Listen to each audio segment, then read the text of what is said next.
الحمد للہ رب العالمین والصلاة والسلام علی سید المرسلین اما بعد فاعوذ باللہ من الشیطان الرجیم بسم اللہ الرحمن الرحیم الصلاة والسلام علیک یا رسول اللہ وعلی آلک واصحابک یا حبیب اللہ الصلاة والسلام علیک یا نبی اللہ وعلی آلک واصحابک یا نور اللہ۔ نبی مکرم صلی اللہ علیہ وآلہ وسلم کا فرمان علی شان ہے، تم مجھ پر درود پڑھو اللہ تم پر رحمت بھیجے گا۔ صلو علی الحبیب صلی اللہ علی محمد صلی اللہ علیہ وآلہ وسلم۔ ناظرین کرام، پروگرام ہے قرآن پاک ترجمہ و تفسیر کے ساتھ، اور آج اس پروگرام میں ہم قرآن پاک کی ترتیب کے اعتبار سے چوتھی سورت مبارکہ یعنی سورہ نساء کو شروع کرنے والے ہیں۔ سورہ نساء مدینہ منورہ میں نازل ہوئی ہے۔ اس میں 24 رکوع اور 176 آیتیں ہیں۔ عربی میں عورتوں کو نساء کہتے ہیں، اور اس صورت میں کثرت کے ساتھ عورتوں کے احکام، ان کے حقوق، ان کے رائٹس وغیرہ اور وہ باتیں کثرت سے بیان ہوئیں جن کا تعلق عورتوں سے ہے، اس لیے اسے سورہ نساء کہا جاتا ہے۔ اور یہ بھی قابل غور ہے کہ قرآن پاک میں کوئی سورہ رجال نہیں ہے، مردوں کے نام سے صورت نہیں ہے، پر سورہ نساء ہے، یعنی عورتوں کے حوالے سے خاص کر ہمارے دین میں تربیت کی گئی ہے اور ان کے رائٹس کو بخوبی بیان کیا گیا ہے۔ یہ بھی ہمارے اسلام کا حسن ہے۔ سورہ نساء کی ایک آیت مبارکہ کے بارے میں حضرت عبداللہ ابن مسعود رضی اللہ عنہ فرماتے ہیں کہ نبی کریم صلی اللہ علیہ وآلہ وسلم نے مجھ سے فرمایا کہ مجھے قرآن پڑھ کر سناؤ۔ میں نے عرض کی یا رسول اللہ صلی اللہ علیہ وآلہ وسلم، میں آپ کو پڑھ کر سناؤں؟ حالانکہ یہ تو آپ پر نازل فرمایا گیا ہے۔ ارشاد فرمایا کہ ہاں، تم پڑھ کر سناؤ۔ چنانچہ میں نے سورہ نساء پڑھی، یہاں تک کہ جب میں سورہ نساء کی آیت فَكَيْفَ إِذَا جِئْنَا مِن كُلِّ أُمَّةٍ بِشَهِيدٍ وَجِئْنَا بِكَ عَلَى هَؤُلَاءِ شَهِيدًا یہاں تک پہنچا تو آپ صلی اللہ علیہ وآلہ وسلم نے ارشاد فرمایا بس کرو، اب تمہارے لیے یہی کافی ہے۔ میں حضور صلی اللہ علیہ وآلہ وسلم کی طرف متوجہ ہوا تو دیکھا کہ آپ کی مبارک آنکھوں سے آنسو بہہ رہے تھے۔ حضرت عمر رضی اللہ تعالیٰ عنہ فرماتے ہیں کہ یہ سورہ بقرہ، سورہ نساء، سورہ مائدہ، سورہ حج اور سورہ نور یہ سیکھا کرو، کیونکہ ان سورتوں میں فرض علوم کو بیان کیا گیا ہے۔ وہ اہم ترین باتیں جو ہر مسلمان کو سیکھنا ضروری ہے، اس کے بکثرت علوم ان سورتوں میں بیان کیے گئے ہیں۔ ہمیں خود بھی سیکھنا چاہیے، اپنے بچوں کو بھی سکھانا چاہیے۔ حضرت عبداللہ ابن عباس رضی اللہ عنہما فرماتے ہیں کہ جس نے سورہ نساء پڑھی تو وہ جان لے گا کہ وراثت میں کون کس سے محروم ہوتا ہے اور کون کس سے محروم نہیں ہوتا۔ حضرت عمر رضی اللہ تعالیٰ عنہ ایک اور مقام پر فرماتے ہیں کہ جس نے سورہ بقرہ، سورہ آل عمران اور سورہ نساء پڑھی تو وہ اللہ پاک کی بارگاہ میں حکمت والے لوگوں میں سے لکھ دیا جائے گا۔ تو حکمت یہ بہت بڑی نعمت ہے۔ وَمَن يُؤْتَ الْحِكْمَةَ فَقَدْ أُوتِيَ خَيْرًا كَثِيرًا، تو حکمت جو ہے وہ بہت بڑی خیر ہے، اور جس کو حکمت عطا کی گئی اسے بڑی خیر عطا کی گئی، یہ خود قرآن فرما رہا ہے۔ اور اگر حکمت جاننی ہے، حکمت چاہتے ہیں تو سورہ بقرہ، سورہ آل عمران اور سورہ نساء کو پڑھا جائے اور اسے سمجھا جائے، انشاءاللہ اس سے بہت کچھ سیکھنے کو بھی ملے گا اور حکمت والوں میں سے بھی لکھا جائے گا۔ ناظرین اکرام، اس سورت کا جو مرکزی مضمون ہے وہ یہ ہے کہ اس میں یتیم بچوں اور عورتوں کے رائٹس اور ان کے حقوق کو بیان کیا گیا ہے، جیسے کہ یتیم بچوں کے مال کو اپنے مال میں ملا کر کھا جانے کو بڑا گناہ قرار دیا گیا۔ ناسمجھ یتیم بچوں کا مال ان کے حوالے کرنے سے بھی منع کیا گیا، اور جب وہ شادی کے قابل اور سمجھدار ہو جائیں تو ان کا مال ان کے سپرد کر دینے کا حکم دیا گیا۔ یتیموں کے مال ناحق کھا جانے پر وعید بیان کی گئی۔ اسی طرح عورتوں کا مہر انہیں دینے کا حکم دیا گیا، اور مہر سے متعلق اور بھی کچھ مسائل بیان کیے گئے ہیں۔ وراثت کے حوالے سے باقاعدہ عورتوں کے حصے مقرر کیے گئے، اور ان کے کتنے حصے ہیں یہ اور انہیں حصہ دینا بھی ہے، یہ سارے معاملات، یہ سارے احکام اس صورت میں ہیں۔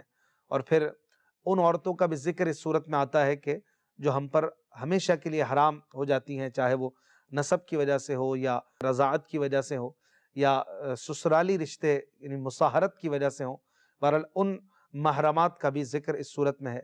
اور عارضی طور پر جن عورتوں سے نکاح حرام ہوتا ہے اس کا بھی حکم اور ان کا بھی بیان اس صورت میں آ رہا ہے۔ اس کے علاوہ اس صورت میں والدین، رشتہ داروں، یتیموں، مسکینوں اور قریب اور دور کے پڑوسیوں، مسافروں وغیرہ کے ساتھ حسن سلوک کرنے اور بھلائی کرنے کا حکم بھی دیا گیا ہے۔ میراث کی تفصیل اس صورت میں اس قدر ہے، قرآن پاک میں اور کسی صورت میں وراثت کے حوالے سے اس قدر تفصیلات نہیں ملتی ہیں۔ توبہ کن کی مقبول ہے، کن کی توبہ مقبول نہیں، اس کا بیان بھی ہے۔ شوہر بیوی کے ایک دوسرے پر حقوق اور ازدواجی زندگی کے رہنما اصول بھی اس صورت میں بیان کیے گئے ہیں۔ مال اور خون میں مسلمانوں کے اجتماعی معاملات کے احکام بھی بیان کیے گئے۔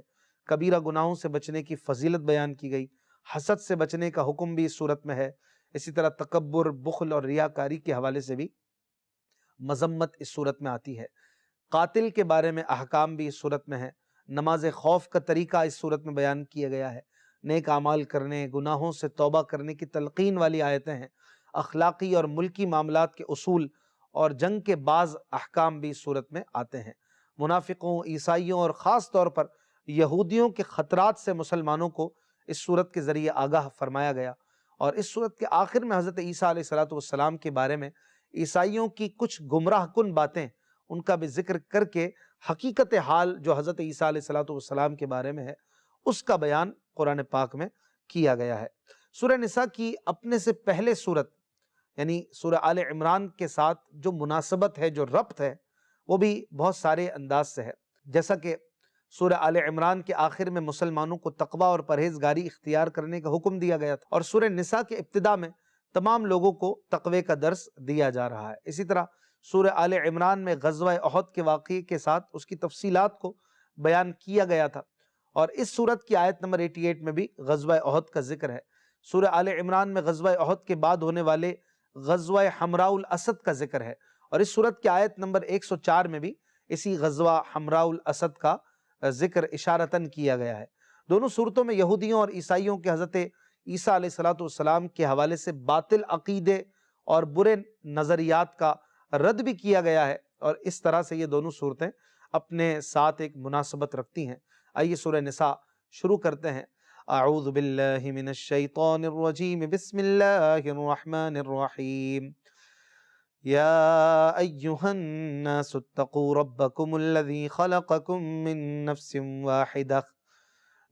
واحدة وخلق منها زوجها وبث منهما رجالا كثيرا ونساء واتقوا الله الذي تساءلون به والأرحام ان اللہ كان عليكم رقيبا۔ ترجمہ: اے لوگو، اپنے رب سے ڈرو جس نے تمہیں ایک جان سے پیدا کیا اور اسی میں سے اس کا جوڑا پیدا کیا، اور ان دونوں سے کثرت سے مرد و عورت پھیلا دیے، اور اللہ سے ڈرو جس کے نام پر ایک دوسرے سے مانگتے ہو، اور رشتوں کو توڑنے سے بچو، بے شک اللہ تم پر نگہبان ہے۔ اس آیت مبارکہ میں تمام بنی آدم کو خطاب کیا گیا ہے، اور سب کو تقوی کا حکم دیا گیا، کافر کو بھی اور مسلمان کو بھی۔ کافروں کے لیے تقوی یہ ہے کہ وہ ایمان لائیں اور اچھے کام کریں، اور مسلمانوں کے لیے تقوی یہ ہے کہ ایمان پر جمے رہیں، ثابت قدم رہیں اور اچھے کام بھی کرتے رہیں۔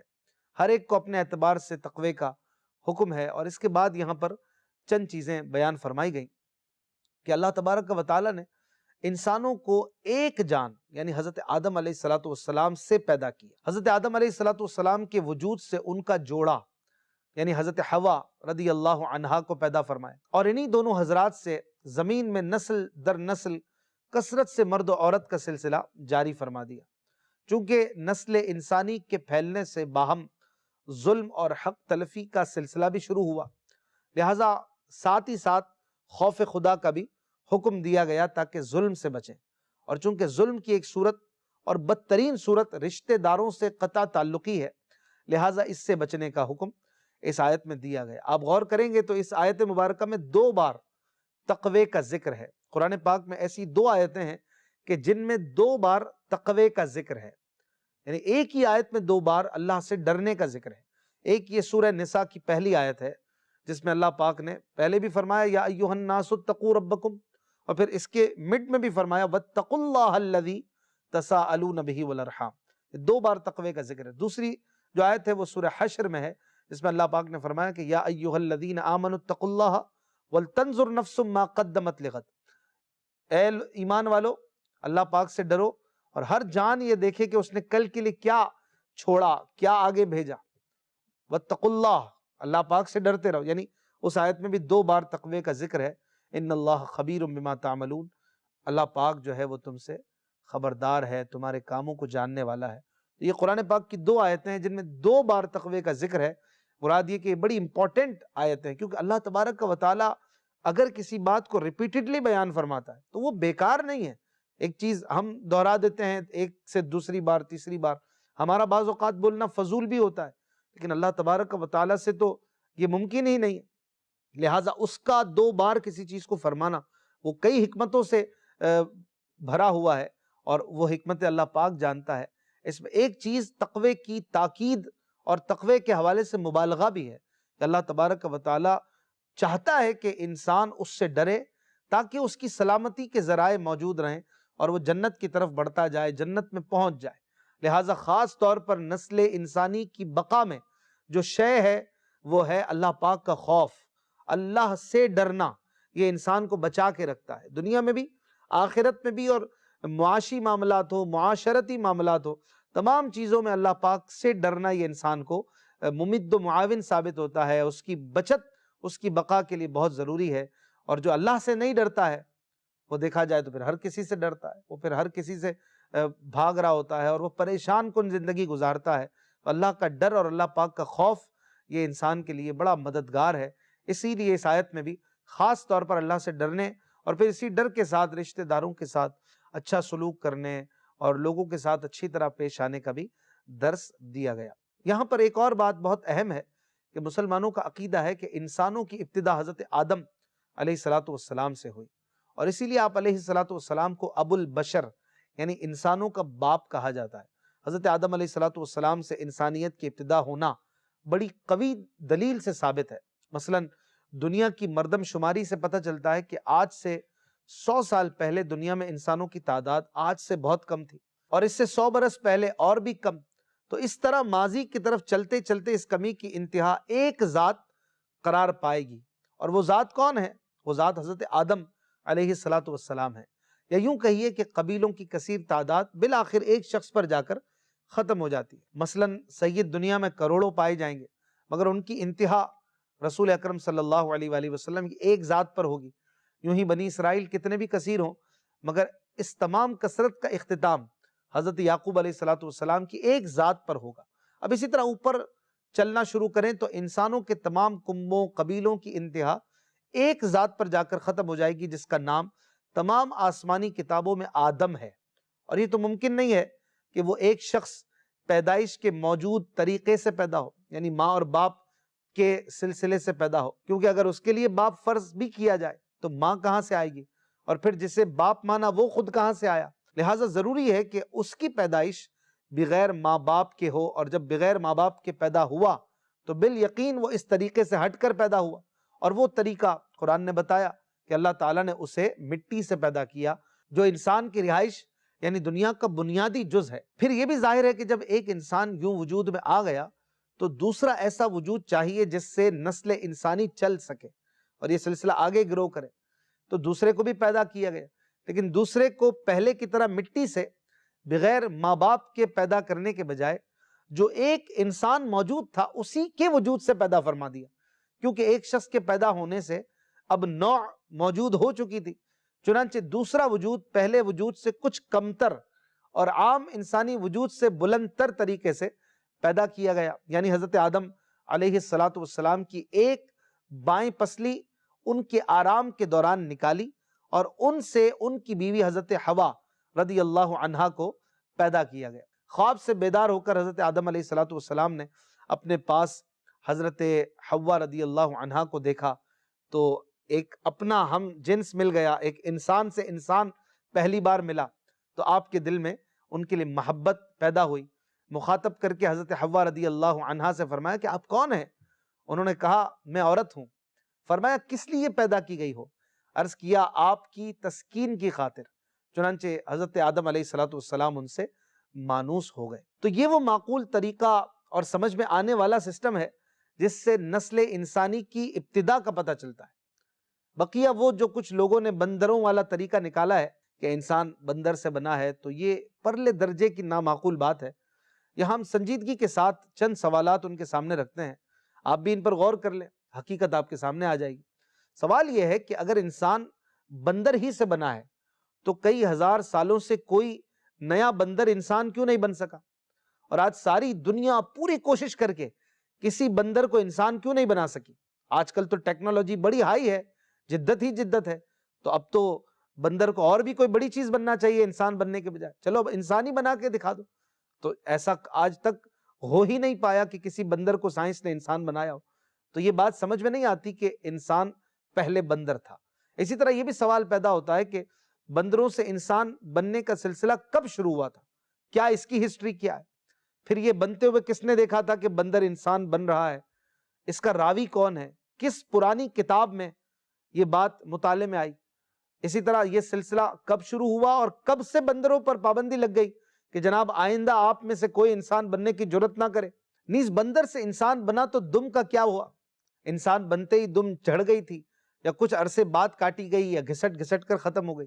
بہرحال جو کچھ بھی ہوا، اس بات کا کیا ثبوت ہے کہ کوئی پہلے دم والے انسان پائے جاتے تھے؟ حیرت ہے کہ دنیا بھر میں جس بات کا شور مچایا جاتا ہے اس کی کوئی کل سیدھی نہیں، اس کی کوئی کڑی سلامت نہیں، نہ اس کی کوئی ہسٹری ہے، بلکہ صرف خیالی مفروضے ہیں اور اچھے بھلے انسان کو بندر سے جا ملایا ہے، جو کہ قرآن کے مطابق درست نہیں، اسلام کے مطابق درست نہیں۔ لہٰذا ایک اسٹوڈنٹ کو، ایک سائنس کے ماننے والے کو بھی، بہرحال جو قرآن کو مانتا ہے، اسلام کو مانتا ہے، وہ اس بات کو نہیں مانے گا جو قرآن و حدیث سے ٹکراتی ہے۔ اور ہمارا یہ عقیدہ ہے کہ انسان اللہ تبارک و تعالی نے خود پیدا فرمایا، اور آدم علیہ السلام پہلے انسان تھے، دوسرے انسان کے طور پر حضرت حوا کو پیدا کیا گیا، اور ان کے بعد ایک جوڑا بن گیا، میاں بیوی کا رشتہ ہو گیا، نکاح ہو گیا، اور یہ ہمارے آبا ہیں، یہ ہمارے والدین ہیں، اور اس کے بعد پوری نسل انسانی ان دونوں حضرات سے چلی اور یہ چلتی چلی آ رہی ہے۔ یہ بات عقل میں بھی آتی ہے اور قرآن و حدیث بھی یہی بیان فرما رہے ہیں۔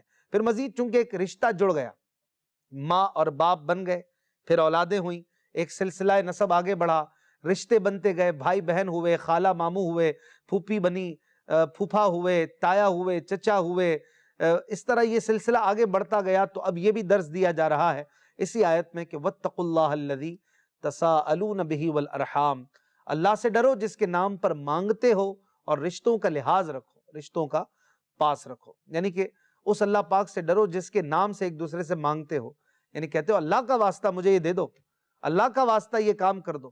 تو اللہ تعالیٰ کے نام سے بہت سارے کام ہمارے چلتے ہیں، بنتے ہیں، تو اسی سے ڈرتے ہوئے رشتہ داری کو توڑنے کے معاملے میں اللہ پاک سے ڈرتے رہو۔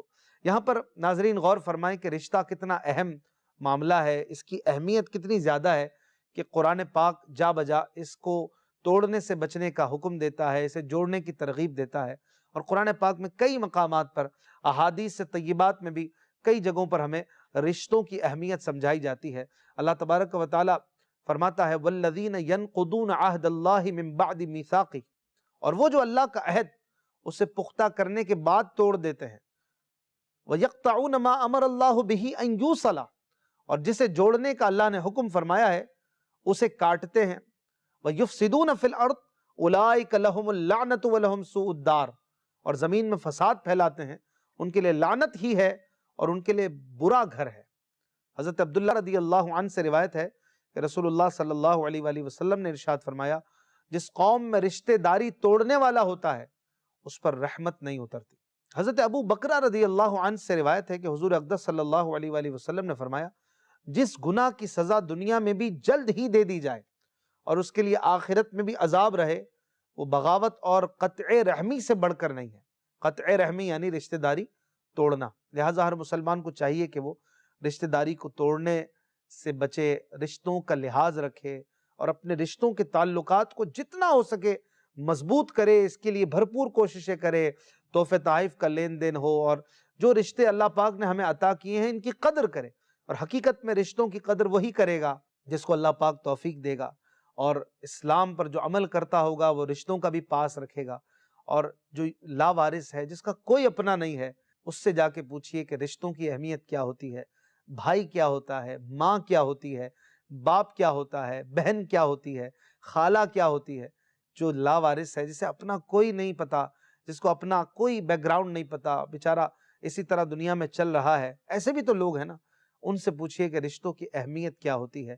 جب کوئی اپنا ہوتا ہے تو اپنے ہی ہوتے ہیں، ان کی محبت، ان سے جو ربط ہوتا ہے اس کی مثال کہیں اور نہیں ملتی ہے۔ لہٰذا ہم مسلمان ہیں، ہمارا یہ کلچر بھی ہے اور ہمیں دین میں بھی یہ سکھایا گیا کہ اپنے رشتوں کی قدر کریں اور ان کو جوڑنے کی ہر طرف سے بھرپور کوشش کریں۔ آج کے اس جدید دور میں جہاں بڑی تیزی آ چکی ہے، جدت بڑھتی جا رہی ہے، ایک بڑا خطرناک معاملہ ہمیں فیوچر کے لیے نظر آ رہا ہے کہ رشتوں کی اہمیت کم ہوتی جا رہی ہے۔ ہم بڑے لونلی نیس کی طرف جا رہے ہیں، اکیلا پن اس کو پسند بھی کرنے لگے ہیں۔ بعض لوگ اپنے ہی موبائل میں، اپنے ہی غار میں، اپنے سسٹم میں، کمپیوٹر میں چھپے ہوئے ہیں اور اپنی دنیا اسی کو سمجھتے ہیں، اور اپنے رشتوں کی قدر ہم نے چھوڑ دی ہے۔ اور ویسٹرن کلچر میں بھی یہ بہت زیادہ عام ہو چکا ہے کہ اپنے رشتوں کا پاس نہیں ہے یا رشتے ہی نہیں ہیں آپس میں، اور بغیر رشتوں کے ایک زندگی بڑی عجیب سی گزر رہی ہے۔ ہمارے کلچر میں بھی یہ بات نہیں ہے، دین میں بھی یہ بات نہیں ہے۔ ہمارا دین اور اسلام یہ چاہتا ہے کہ رشتے جڑے رہیں اور مسلمان ایک جسم، ایک جان ہو کر اپنی زندگیوں کو ایک دوسرے کے ساتھ مل جل کر رہنے کی ترکیب بنائیں۔ اس میں دنیاوی طور پر بھی فائدہ ہے، اخروی طور پر بھی فائدہ ہے۔ اللہ پاک عمل کی توفیق عطا فرمائے۔ اگلی آیت میں اللہ پاک ارشاد فرماتا ہے وَآتُوا الْيَتَامَىٰ أَمْوَالَهُمْ وَلَا تَتَبَدَّلُوا الْخَبِيثَ بِالطَّيِّبِ وَلَا تَأْكُلُوا أَمْوَالَهُمْ إِلَىٰ أَمْوَالِكُمْ إِنَّهُ كَانَ حُوبًا كَبِيرًا۔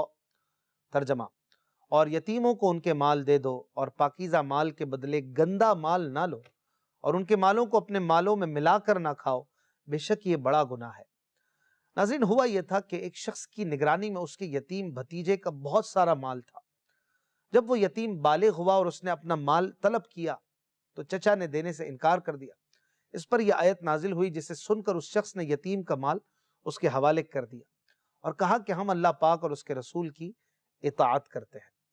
آیت مبارکہ میں یہ فرمایا گیا کہ جب یتیم اپنا مال طلب کریں، مانگے، تو ان کا مال ان کے حوالے کر دو، جبکہ دیگر شرعی تقاضوں کو پورا کر لیا ہے، اور اپنے حلال مال کے بدلے یتیم کا مال نہ لو جو تمہارے لیے حرام ہے، جس کی صورت یہ ہے کہ اپنا گھٹیا مال یتیم کو دے کر اس کا عمدہ مال لے لو۔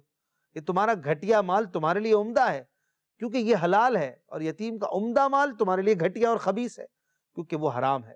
یہ بھی پتہ چلا کہ جب یتیم کا مال اپنے مال سے ملا کر کھانا حرام ہوا، یعنی گھٹیا معاوضہ دے کر کھانا بھی حرام ہوا، تو بغیر معاوضے کے کھا لینا یہ تو زیادہ حرام ہے۔ بالکل ہڑپ کر جانا اور اس کے بدلے میں کچھ دیا ہی نہیں گیا، یہ کتنا بڑا حرام ہوگا۔ لہٰذا ہمیں اللہ تبارک و تعالی سے ڈرنا چاہیے، اور اگر یتیم کفالت میں ہے، اس کا مال آپ کے ہاتھ میں ہے، تو اللہ پاک سے ڈرتے رہیں۔ اور اگر یتیم کے مال میں سے کچھ استعمال کرنے کی ضرورت بھی پڑ جائے، جس کی قرآن پاک میں سورہ بقرہ کی آیت نمبر 220 میں تفصیل کے ساتھ اجازت کچھ شرائط کے ساتھ دی گئی ہے، کچھ طریقے جس کے بیان کیے گئے ہیں، تو وہ بھی شریعت کی مقدار اور لمٹ کے مطابق اس کو استعمال کیا جائے، اور اپنے مال کے ساتھ جتنے ملانے کی اجازت ہے اتنا ہی ملایا جائے۔ یہ بھی یاد رہے کہ یتیم اس نابالغ لڑکے یا لڑکی کو کہتے ہیں جس کا باپ فوت ہو جائے۔